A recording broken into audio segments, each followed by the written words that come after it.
He's the Super Bowl 57. Plus, Steve Wilks might become the latest San Francisco 49ers defensive coordinator to get a head coaching job. Yes, good news for the 49ers. Plus, Peter Bukowski live from Radio Row in Phoenix. You are Locked On NFL, your daily NFL podcast. Part of the Locked On Podcast Network, your team every day.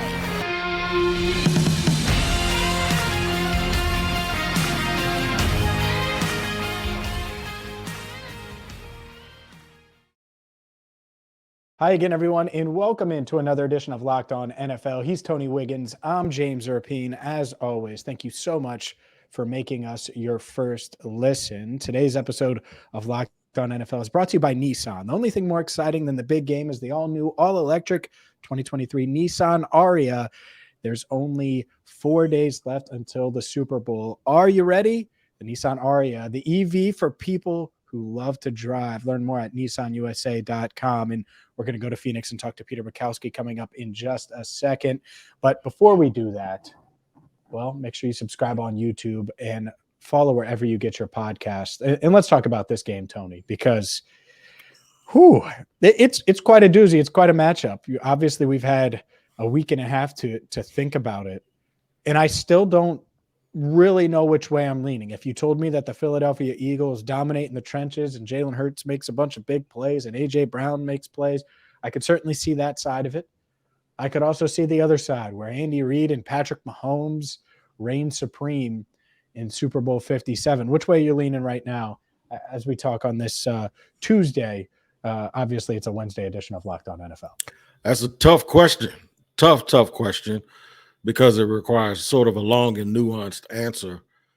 I have a gut feeling about Philadelphia, but I have this feeling that Mahomes has been there, and now it's Jalen Hurts' chance to get a taste and then maybe try to come back at some point later on, although Dan Marino would tell you that that doesn't happen all the time when you think it is going to happen. But I just look at the two teams, and I just had this gut feeling about Philadelphia and their toughness and their defense and their ability to make plays. I don't think it's going to be a blowout. I think it's going to be a very, very close game all the way down to the wire, because it is the testament of two teams that have very similar structures in their organization and have very similar track records when it comes to team building. So from that being said, I'm favoring the Eagles right now, but it's with one caveat. They cannot get way behind. If they get behind, and that's obvious, but I wouldn't even say way behind. If they don't have a lot of momentum by the time the middle of the third quarter starts and they are more than 2 scores behind, they're going to be in trouble. Yeah. I think that's the element, the game script part of it, of the two teams. Well, the Chiefs, they have a great offensive line. I think that battle, their offensive line versus the Eagles' defensive line, is one of the great stories in this game. But I could certainly see the Chiefs being able to rally. And part of this is, how do the Eagles take away Mahomes' weapons, take away Kelsey, take away – suddenly it's not just one guy, it's a plethora of guys that he can go to and use in this offense, and they're kind of interchangeable. And so in some ways, without Tyreek Hill, they're not as scary because you don't have that obvious deep threat that commands so much attention. On the other hand, you don't know who to focus on, so it is scarier in another way. And I think that part is hard to prepare for.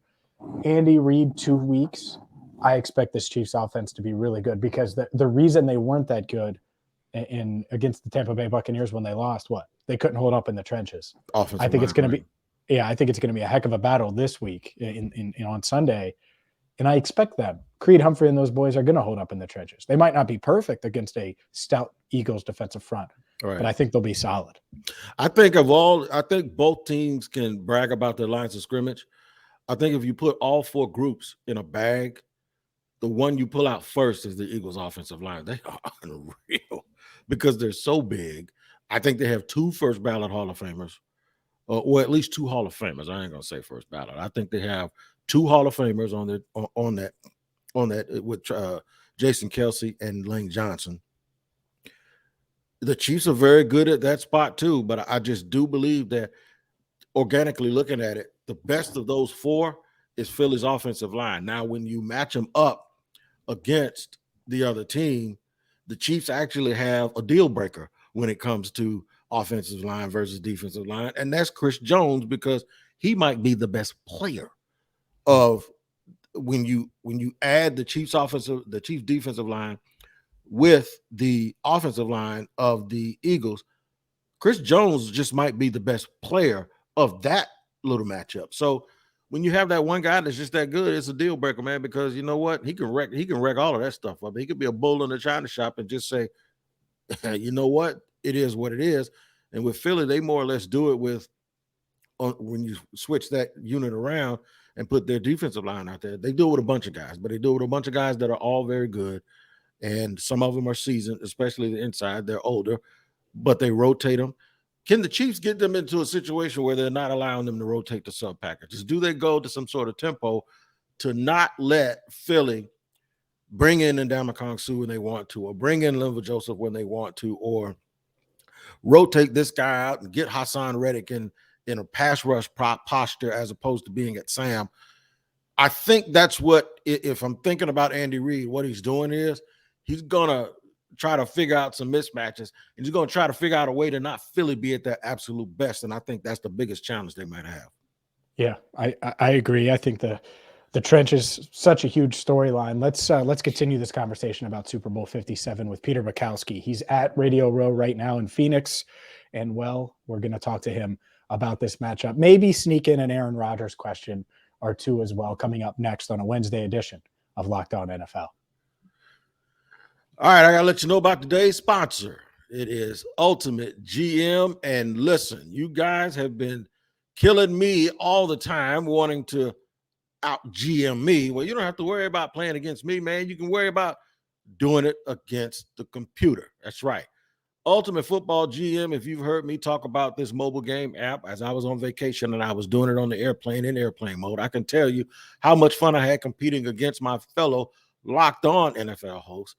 That joker Chris Carter of Locked On Steelers was our Locked On NFL champion.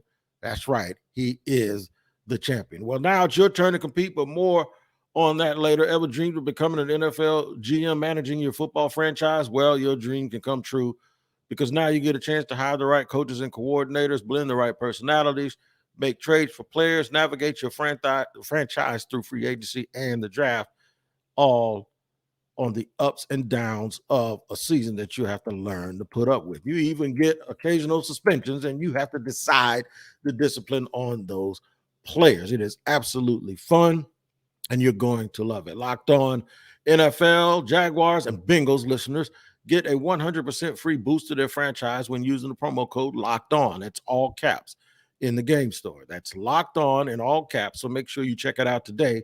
To download the game, just visit ultimate-gm.com or look it up on the app stores. That's ultimate-gm.com. Ultimate Football GM. Start your dynasty today. Let's keep things rolling on a Wednesday edition of Locked On NFL and bring in Peter Bukowski, who, well, he's at Radio Row, and we'll continue the Super Bowl 57 conversation. But I got to say, Peter, I was hoping to see you in person this week. Kind of bummed that I'm here in Cincinnati and not with you at a Super Bowl for a second straight season. I thought for a while that's exactly what we were going to get. I was actually texting your co-host Jake Lisco, wondering like, hey, are we going to run this back? Is that what we're going to be doing again this year? But unfortunately, the Bengals could not control themselves at the end of that game, and that's not the way that it worked out. Yeah, it's a bummer, but as we talked about in segment one, I think it's a heck of a matchup. What stands out to you most about this Eagles and Chiefs matchup? I talked to Kevin about this yesterday a little bit, and what I think is so remarkable is the more I dig into this matchup, and Tony touched on it in the first segment, the more I'm going, where exactly are the Chiefs' advantages? And Chris Jones is a good answer. Like, superstar players can be, they tilt the field in ways that allow you to erase what might otherwise be unit advantages. But Patrick Mahomes is the ultimate advantage eraser. And you look at what they've done this season. And I think you can say the same thing in Cincinnati and in Jacksonville. You guys are kind of the perfect people to talk about this with, because you look at the pieces around the quarterback. Cincinnati, they have some nice pieces. It's not the same in Jacksonville or Trevor Lawrence.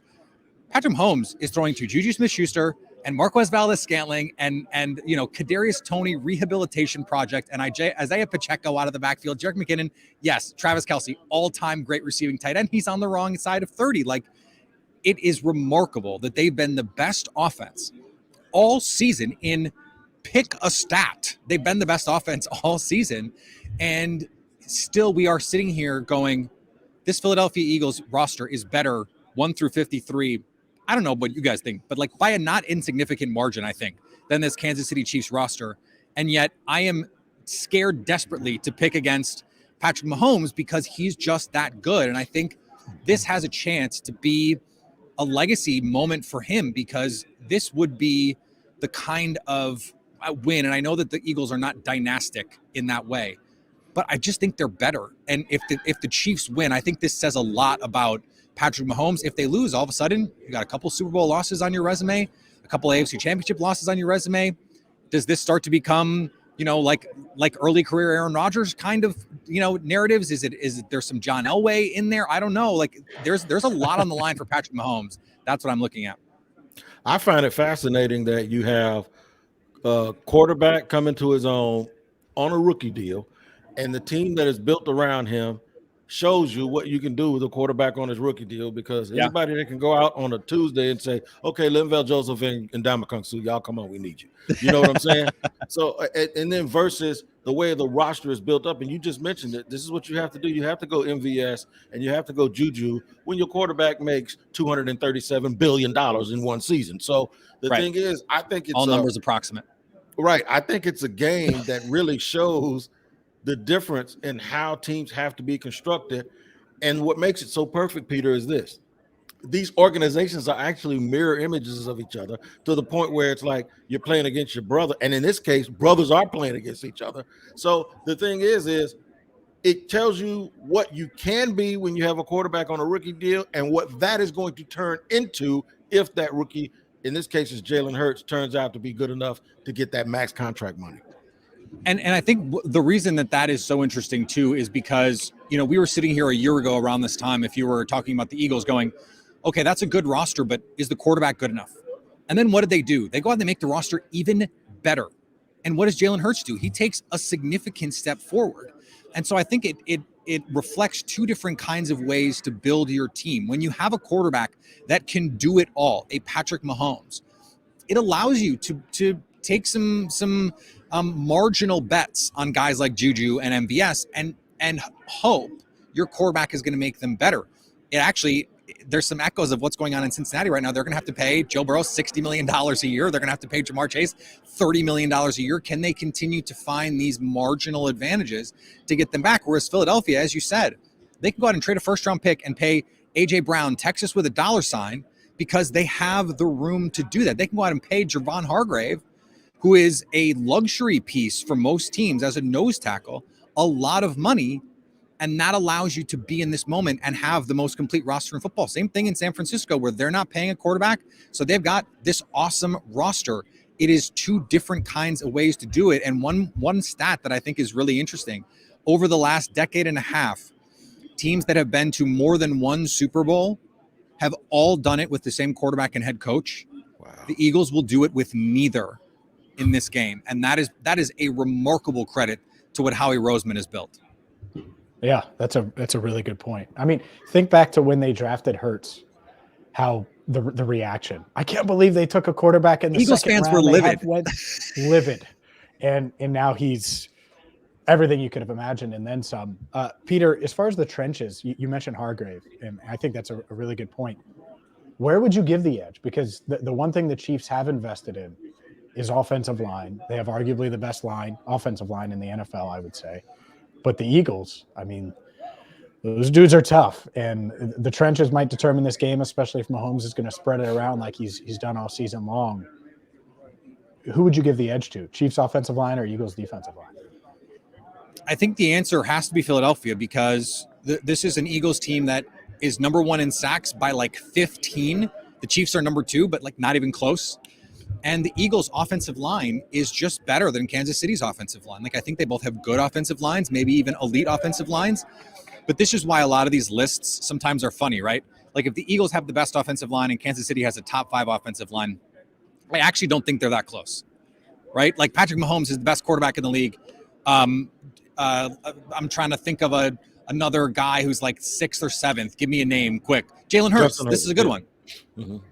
But or Justin Herbert. I actually don't think they're that close, right? So when you're that much better than everyone else, I think the Eagles have that advantage. And that's why I sort of, at a certain point, run out of reasons to take Kansas City in this game, because I think these games ultimately are won in the trenches. We saw Patrick Mahomes lose a game in the Super Bowl because his team could not block the Tampa Bay pass rush.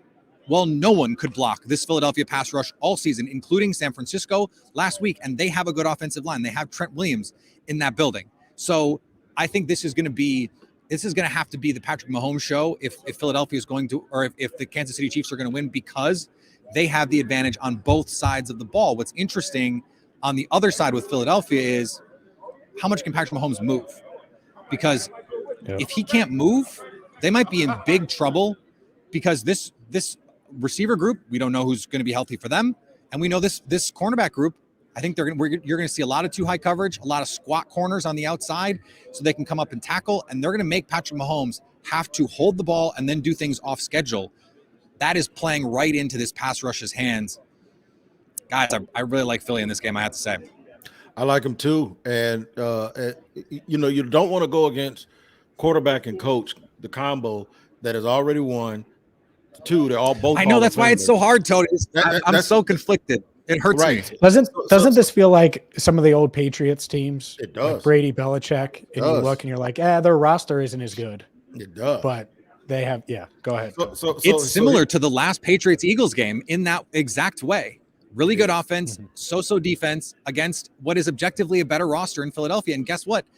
That still required a Brandon Graham sack fumble at the end to win that game. So I think we're going to get that same sort of back and forth. Like if this game ends 37-34, I'm not going to be surprised.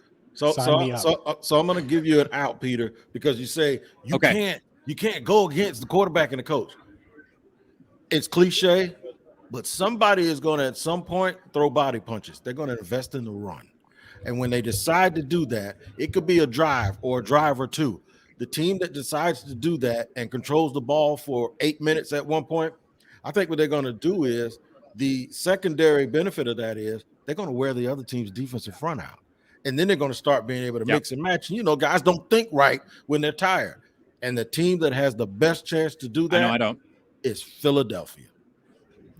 Philly has the best chance to say, you know what, at some point we need to just throw to the body here for a half a quarter. And I think the team that decides to do that, believe it or not, is going to win the game, because it's easy to go against doing that if you're Philly because of your two wide receivers and your tight end. And it's very easy to go against doing that when Patrick Mahomes is your quarterback and you have Kelsey.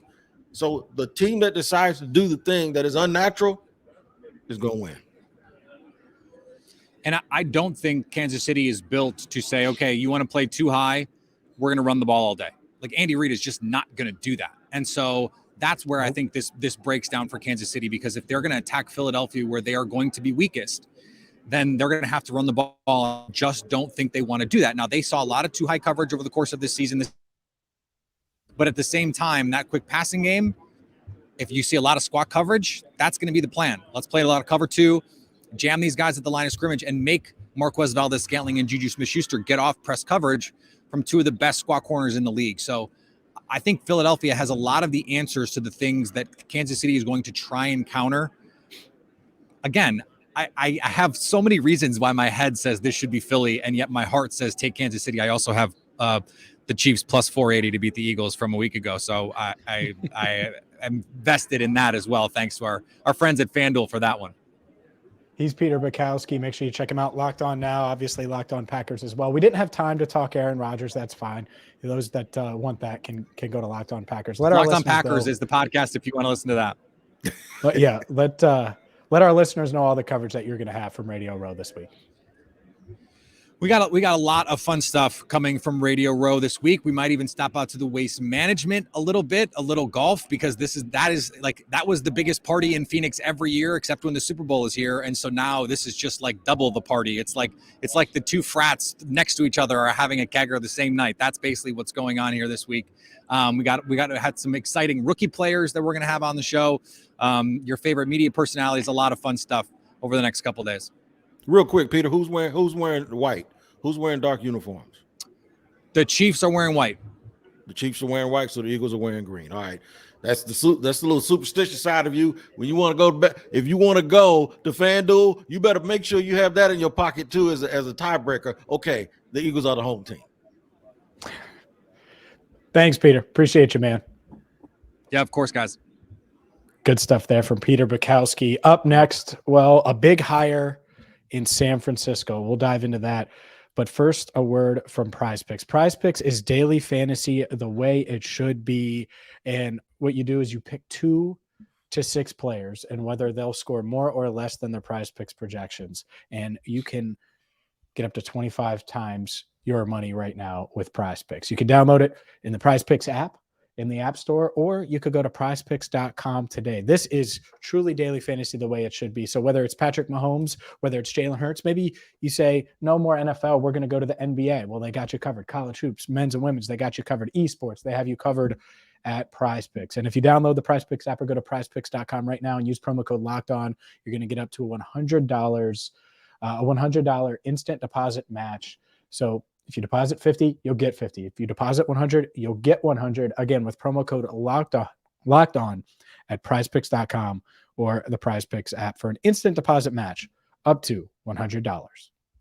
And today's sponsor is also Built Bar. If you're looking for a delicious treat but don't want all the fat and calories, then you gotta buy and try a Built Bar. We just got through the holidays, and I know my goal is to eat a little bit healthier this year.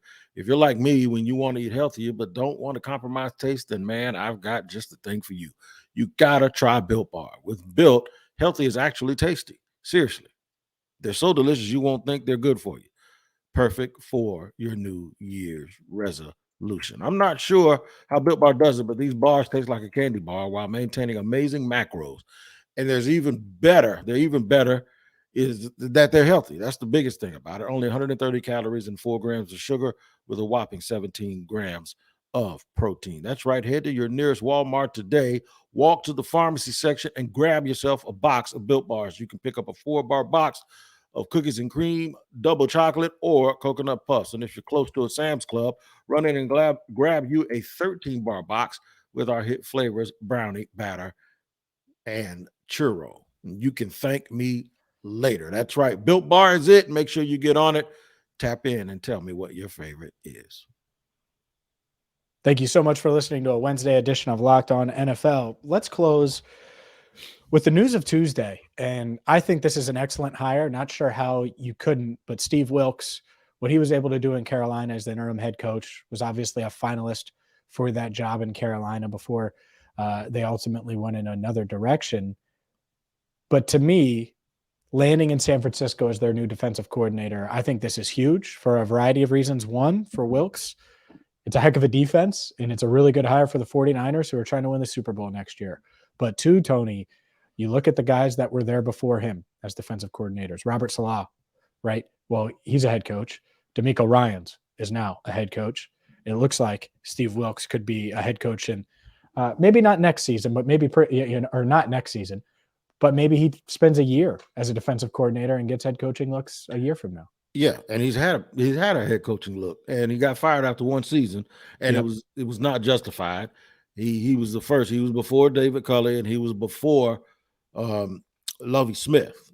Arizona hired Steve Wilks and didn't give him a chance, and then they fired him and sent him on his way. So, here's the thing: in 2018. In 2018, just for those wondering. Yeah, he's going to essentially be the head coach of the defense since Kyle Shanahan runs that offense. I think it's a great opportunity because he has great players. Players seem to respond to him a lot. And this is equally a good move for him. And it's a good move for the San Francisco 49ers because he's a base 4-3 guy. They play fast. That's what he does. He utilizes those linebackers that run sideline to sideline. He loves the man in a zero or the one gap. So then you can 3 technique, and then the guys can go line up out wide. So you're not going to get much of a drop off, in my opinion. The familiarity with D'Amico Ryans is one thing, but Steve Wilks is a heck of a coach, and I think he'll do just fine in San Francisco. No doubt. And there's a lot of talk about what they're going to do at quarterback. Good to not lock this up at defensive coordinator, and especially with a team in the Arizona Cardinals who have their eye at least on one potential defensive coordinator in Lou Anarumo.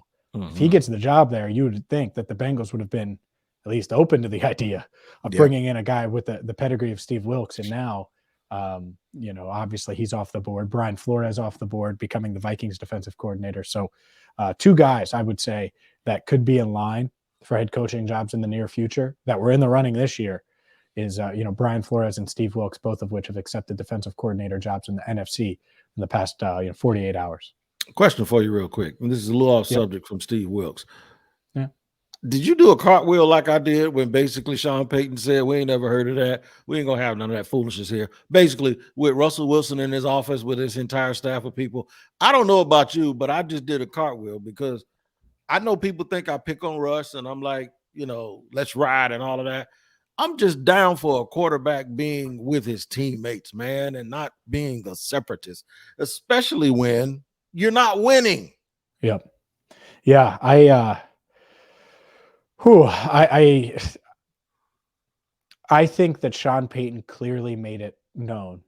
And by saying that, I'm not going to live or die with Russell Wilson. He might get in line with the program and it might work. But if it doesn't work, he's out of here in 2 years. And if you look at that contract, he is not guaranteed a squat after the 2024 season. From an insurance standpoint, I'm not saying actual guaranteed money, but they could realistically move on after 2 seasons. And so this is Sean Payton saying, all right, it's my show. I'm the star of the Denver Broncos, and you're part of it. And that's how it should be with Russell Wilson at this stage of his career. So I like it. I don't know if it's going to work in Denver, but I think that's the way it has to be now for Payton, for any coach really, to salvage what Russell Wilson can be. Because I still think he can be effective. I think he's still a pretty good athlete. I think the attitude stuff's weird. I think you have some pretty good weapons around him, a solid offensive line. If you add another piece or two, they weren't that great offensive line wise this year, but I could see the path of them being solid in the trenches moving forward. And so I think Payton knows that, and he's like, all right, get your butt in gear. You're not prime Tom Brady. If you're a prime Tom Brady, we might let a masseuse hang around or a coach. He knew that was coming. Breeze. Yeah, he knew that question was coming, and that's why he dismissed it. That's foreign to me. Well, if it was prime Drew Brees, that would not have been foreign to him. He would have said, whatever you want, you can have. So I think that part's interesting. The other thing for me is this. I don't know how Sean Payton or anybody else is going to fix Cortland Sutton and those guys standing around waiting for the ball, waving their hands, and he throw it somewhere else, and then those guys acting in disgust. I kind of think Russ is cooked a little bit. That's just I was looking for evidence last year for me to be wrong, and I could not find it. He might be. He might be. But Sean Payton, I think the reason he was willing to take the job, obviously we talked about money on this show, but a few weeks ago. But the other part of it, I'm sure he made it known, hey, I might not be able to change Russ and get him back to the guy he used to be. But I'm going to do my best, and if not, we'll find the right guy. And I think everybody was in line with that. And by the way, if you're Russell Wilson, this is it. This is it. You might not be in the league in a few years if you continue to trend in this direction. Because I don't know, maybe Russell Wilson could go to a backup role, but given everything we know, I don't necessarily see him ever being a backup in this league. No, I don't either. I can't see either one of us being backups either. That's why we're teammates here on Locked On NFL on a Wednesday. For James Rapien, Tony Wiggins, enjoy the rest of the week here on Locked On NFL and enjoy the game on Sunday, and we'll see you here next Wednesday.